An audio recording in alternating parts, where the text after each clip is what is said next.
I think communication is critical for top leaders to be able to build trust in an organization. The words that they use, the actions that they take, and the symbolic actions that they make are all critical components to making a CEO a trusted leader in an organization, so that every audience, whether it's an employee audience, media, customers, understand and appreciate the executive's direction and vision for the organization.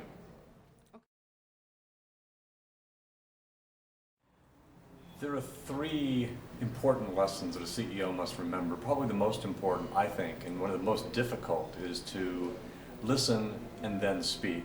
Because CEOs often have many, many good ideas and want to share very quickly. They need to learn that in order to be effective.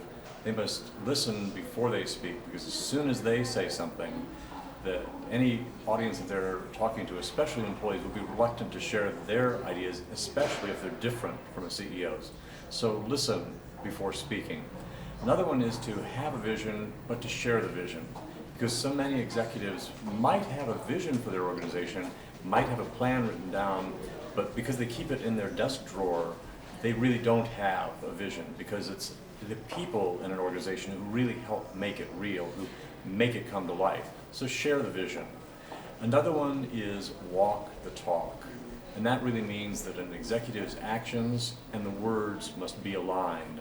A good friend of mine calls it the say-do alignment, because employees look for the differences. If someone is saying one thing and behaving in a different fashion, people will believe the behavior and not the words. The words ring hollow. So it's important that there's a strong alignment between the words and the action, walk the talk. Those are the three most important. Silicon Valley companies in general have very, very flat hierarchies and a very collegial sharing atmosphere, because Silicon Valley companies thrive on growth, and the growth is driven by new ideas. And the real answer is that the new ideas for products, for services, can come from anywhere in the organization.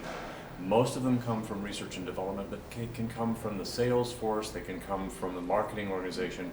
And so the idea of building a very, very flat organization that's very open to sharing is critical.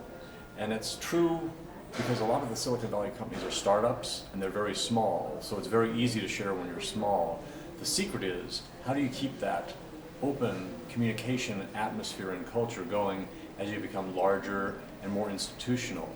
And the successful companies are the ones that have managed to master that secret of keeping channels of communication open, breaking down the silos between internal organizations, and making a much more successful communications environment.